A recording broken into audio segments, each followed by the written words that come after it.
حاضرین السلام علیکم ورحمۃ اللہ وبرکاتہ۔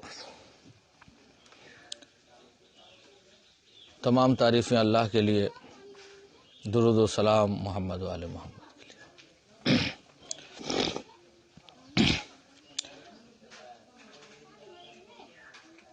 میں نے اس سے پہلے کی ویڈیو میں بتایا اور میں مسلسل عرض کر رہا ہوں کہ قرآن کہتا کیا ہے اور ہم عالم اسلام کے مسلمان سمجھتے کیا ہیں۔ اگر ہم صرف سورہ حمد پر ہی غور کر لیں تو ہم 73 فرقوں کا وجود ختم ہو سکتا ہے، مسئلہ حل ہو سکتا ہے۔ قرآن نے پہلی منزل پر تصور دیا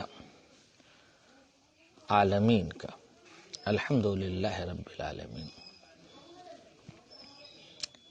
اور دیکھیے کس کے راستے پر چل کر، صراط اللہ چینل، اسی لیے اس کا نام رکھا گیا اللہ کا راستہ۔ اللہ کا راستہ ہے کیا؟ صراط المستقیم۔ جب صراط مستقیم کے لیے آپ نے دعا کیا کہ مجھے اس پر چلا یا باقی رکھ، تو آخر یہ صراط مستقیم ہے کیا؟ صراط مستقیم کی ڈیفینیشن کیا ہے؟ اب اللہ بتائے گا، اللہ کا رسول بتائے گا۔ تو میں نے عرض کیا کہ میں صرف اور صرف قرآن سے بات کروں گا، اور قرآن کافی ہے۔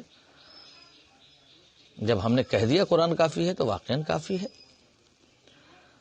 اور قرآن کی دلیل کو اگر آپ نہ مانیں گے تو گویا ہم قرآن کی مخالفت کریں گے، اور مخالفت کرنے والا مسلمان نہیں ہو سکتا، کچھ بھی ہو۔ قرآن کے ایک حرف کا انکار کرنے والا کافر ہے۔ بہرحال ہمیں تدبر کرنا چاہیے، ہمیں تفکر کرنا، غور و فکر کرنا چاہیے کہ قرآن نے کہا کیا ہے اور ہم کر کیا رہے ہیں، اللہ چاہتا کیا ہے اور ہم کیا کر رہے ہیں۔ اللہ نے جب صراط مستقیم بنایا ہے تو بتائے گا بھی وہی کہ صراط مستقیم کیا ہے، کس کا راستہ صراط مستقیم ہے۔ بہت سارے راستے ہیں۔ بسم اللہ الرحمن الرحیم، الحمدللہ رب العالمین، الرحمن الرحیم، مالک یوم الدین، قیامت دن کا مالک ہے، روز جزا کے دن کے مالک ہے۔ ایاک نعبد و ایاک نستعین، ہم تیری عبادت کرتے ہیں اور تجھی سے مدد چاہتے ہیں۔ تو جب ہم اللہ کی عبادت کر رہے ہیں اور اسی سے مدد بھی چاہتے ہیں تو اب اس کی ذمہ داری ہے کہ وہ بتائے کہ عبادت کیسے کی جائے، کن کے طریقے سے کی جائے، کس طریقے سے کی جائے۔ تو آگے بڑھ کے آپ نے کہا، اور یہی وجہ ہے کہ ہر صبح و شام آپ نماز میں بغیر سورہ فاتحہ کے آپ نماز تمام نہیں کر سکتے۔ کیا کہا؟ ایاک نعبد و ایاک نستعین، پروردگار ہم تیری عبادت کرتے ہیں اور تجھی سے مدد بھی چاہتے ہیں۔ تو کیا اللہ مدد نہ کرے گا تو اس کی عدالت پہ حرف آئے گا۔ آئیے ہم اللہ ہی سے پوچھیں، اور اللہ نے پوچھنے کی بات کیا ہے، وہ اللہ خود بتا رہا ہے۔ پڑھ کے تو دیکھو، آؤ ہمارے بارگاہ میں آؤ، اور جب بارگاہ میں آپ جاتے ہیں تو آپ کیا کہتے ہیں؟ اہدنا الصراط المستقیم، مجھے صراط مستقیم کی ہدایت فرما، یا صراط مستقیم پر قائم رکھ۔ تو وہ صراط مستقیم ہے کیا؟ تو میں نے عرض کیا کہ صراط مستقیم کی ڈیفینیشن خود قرآن نے بتایا، صراط الذین انعمت علیہم، یعنی ویسا راستہ، ان لوگوں کا راستہ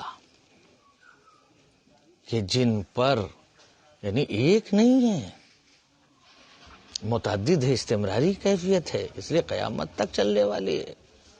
تو ایسے ہادی اور رہبر کو تلاش کیجئے جس کا تسلسل قیامت تک جاتا ہو، یعنی ان کے راستے پر عمل کر کے آپ اللہ کی بارگاہ میں پہنچ سکتے ہیں اور جنت حاصل کر سکتے ہیں، ورنہ حاصل نہیں کر سکتے۔ صراط الذین انعمت علیہم غیر المغضوب علیہم ولا الضالین، یعنی ان لوگوں کا راستہ کہ جس پر تو نے نعمتیں نازل کی، یعنی اللہ نے. تو میں نے عرض کیا کہ ہم کو سمجھنا چاہیے کہ اس نعمتیں کس پہ نازل ہو. سورہ مائدہ کی وہ دوسری آیت الیوم اکملت لکم دینکم واتممت علیکم نعمتی. آج کے دن ہم نے الیوم، آج کے دن خاص ہے الیوم، دین کو مکمل کر دیا تمہارے لیے. واتممت علیکم نعمتی، اور نعمتوں کو میں نے تمام کر دیا تمہارے لیے. ورضیت لکم الاسلام، اور میں اسی دین اور اسی راستے اور اسی اسلام سے میں راضی ہو گیا. تو جس پہ اس کی رضایت ہوگی اسی پہ چل کر ہم اگر اللہ کی بارگاہ میں پہنچیں تو ہمارے اعمال قبول ہو سکتے ہیں اور ہم کامیاب ہو سکتے ہیں. تو آئیے ہم عالم اسلام سے پوچھیں. دیکھیں میں نے عرض کیا کہ جب اللہ عالمینی ہے تو اس کا رسول بھی عالمینی ہوگا، اور جب رسول عالمینی ہوگا تو اس کا جانشین بھی عالمینی ہونا چاہیے. یہ ضد کرنے کی بات نہیں ہے کہ ہم بہرحال اللہ کہ ہم بندے ہیں تو ہم اللہ کی بات مانیں، اللہ کے رسول کی بات مانیں. کسی اور کی بات ماننے، کسی کتاب کی بات ماننے، کسی مفتی کی بات ماننے سے جنت نہیں ملنے والی، اللہ کی بات ماننے سے آپ کو جنت ملے گی. اللہ نے کیا کہا؟ صراط الذین، کس راستے پر چل کے آؤ گے؟ ایسا نہیں کہ نماز پڑھ کے آؤ گے تو ہم جنت دے دیں گے، روزہ رکھ کے آؤ گے جنت دے دیں گے، حج کر کے آؤ گے جنت دے دیں گے، زکوٰۃ دے کے آؤ گے جنت دے دیں گے، خمس دے کے آؤ گے جنت دے دیں گے. نہیں، ایسا نہیں ہے.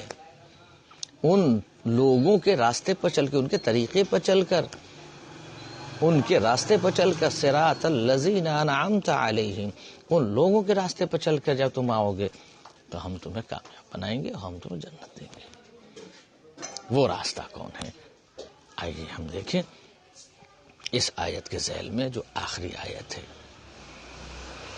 الیوم اکملت لکم دینکم واتممت علیکم نعمتی ورضیت لکم الاسلام دینا. آج کے دن ہم نے دین کو مکمل کر دیا، ہم نے نعمتوں کا اتمام کر دیا، اور اسی دین اور اسی سے میں راضی ہو گیا. تو یہ دین اور راستہ کس کا ہے؟ میں عرض کروں کہ جب علی نے خلافت ظاہری پر قدم رکھا اور جب نماز پڑھائی. آج عالم اسلام میں اختلاف ہے کہ وضو کیسے کریں، مسح کیسے کریں. یہی وجہ ہے کہ اللہ اور اللہ کے رسول کے بتائے ہوئے راستوں کو آپ چھوڑ کر جب آپ آگے جائیں گے تو کسی چیز کا فائدہ نہیں ہوگا. آپ وضو کیسے کریں، آپ نماز کیسے پڑھیں. تو بہرحال ہم اس تفصیل میں انشاءاللہ آئندہ کی گفتگو میں عرض کروں گا کہ وضو کیسے، وضو کی آیت کیا ہے، نماز کی آیت کیا ہے. میں انشاءاللہ اور کیا کہا ہے قرآن نے، کیسے ہم نماز پڑھیں. تو عزیزو کہتے ہیں جب خلافت ظاہری پہ قدم رکھا، چوتھی منزل جو مسلمانوں نے طے کیا، میں تو اس بات کا قائل ہوں کہ اللہ نے آل محمد کو ہمیشہ کے لیے یہ اقتدار اختیار دیا ہے. یہ تو اس وقت بھی با اختیار تھے جب آدم وجود میں نہیں تھے. کنت نبیا آدم بین الماء والتین، میں اس وقت بھی نبی تھا جب آدم پانی اور مٹی کے درمیان تھے. وَأَنَا وَعَلِيٌّ مِّن نُورٍ وَاحِدٍ. تو بہرحال جب خلافت ظاہری پر قدم رکھا اور جب نماز پڑھائی تو مجمع نے چیخ چیخ کر کہا کہ آج میں نے وہی نماز پڑھی کہ جو رسول کے پیچھے پڑھا کرتا تھا. تو غور کرنے کا مقام.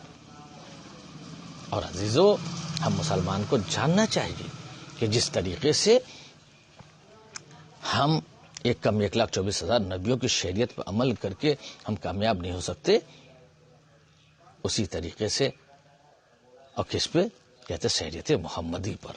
اب موسیٰ کی شریعت پر عمل کر کے تو ہم یہودی تو ہو سکتے ہیں، عیسیٰ کی شریعت پر عمل کر کے ہم نصرانی عیسائی تو ہو سکتے ہیں، لیکن مسلمان ہونے کے لیے شرط ہے کہ محمد کی شریعت پہ عمل کیا، حضور کی شریعت پہ عمل کی جائے۔ تو اگر آپ نے چوتھا ہی مان لیا ہے تو سب سے آخری جب آپ کا چوتھا آیا تو اب آپ کی نماز پہلے کی طرح نہیں ہونا چاہیے، دوسرے کی طرح نہیں ہونا چاہیے، تیسرے کی طرح نہیں ہونا چاہیے، اس لیے کہ آخری ہے، اس کے بعد آپ نے کسی کو منتخب نہیں کیا، انتخاب نہیں کیا ہے۔ اب آپ دیکھیے کہ آپ کا وضو علی کے جیسا وضو ہے کہ نہیں، آپ کی نماز علی کی جیسی نماز ہے کہ نہیں، آپ کا روزہ علی کے جیسے روزہ ہے کہ نہیں، آپ کا چلنا علی کے جیسا چلنا ہے کہ نہیں، آپ کا ملنا علی کے جیسے ملنا ہے کہ نہیں، آپ کی عیادت کرنا، آپ کے ماحول، آپ کا دستور علی کی طرح ہے کہ نہیں۔ عزیزو، جب آپ نے علی پر خلافت کو تمام کر دیا ہے تو اب آپ کا عمل کم سے کم علی کی طرح اگر ہوگا تبھی تو خلافت راشدہ کسی منزل پر ہو سکتا ہے، لیکن اگر نہیں ہے، تاریخ اٹھا کے دیکھیے اور پڑھیے، تاریخ قرآن کہتا ہے، قرآن علیہ انا والی من نور واحد کہہ کے رسول نے بتایا کہ دیکھو اگر میں نہ ہوں، اے قرآن پڑھیے، بسم اللہ والشمس والضحاها والقمر اذا تلاها والنهار اذا جلاها واللیل اذا یغشاها۔ یہ کس چاند سورج کی بات ہو رہی ہے کہ سورج کے پیچھے پیچھے چاند چلتا ہوا چلا رہا ہے، سورج ڈوبا نہیں کہ چاند نے ابھر کے روشنی دے کے بتایا کہ دیکھو میں نے تنہا نہیں چھوڑا ہے، ایک ٹھنڈی ٹھنڈی میٹھی میٹھی روشنی۔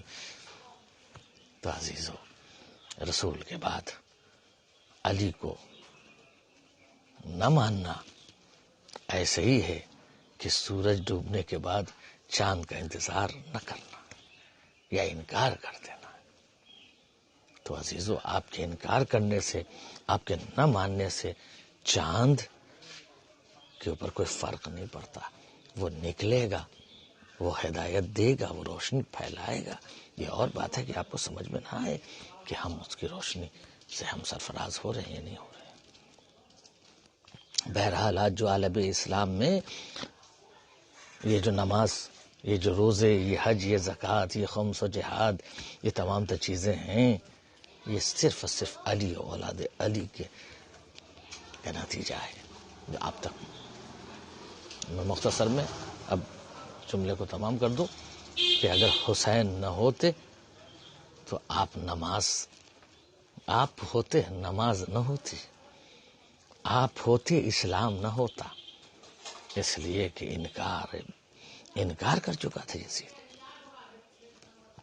بہرحال میرے محترم معزز ناظرین جو اس کو دیکھ رہے ہیں، میں ان سے مؤدبانہ درخواست کروں گا کہ اس چینل کو فروغ آپ کے ذریعے ملے گا۔ آپ اس کو سبسکرائب کریں، بیل آئیکن کی گھنٹی کو دبا دیں، لائک بھی کریں اور شیئر بھی کریں، اور شیئر اس لیے کریں، ہو سکتا ہے کہ میں عرض کر چکا ہوں کہ آپ بالغ فکر ہوں، مجھ سے بہتر جانتے ہوں، لیکن ہو سکتا ہے کسی دوسرے کو یہ کام آ جائے، تو ثواب جاریہ کے طور پر اس کو آپ انجام دیتے رہیں۔ وآخر دعوانا ان الحمد للہ رب العالمین۔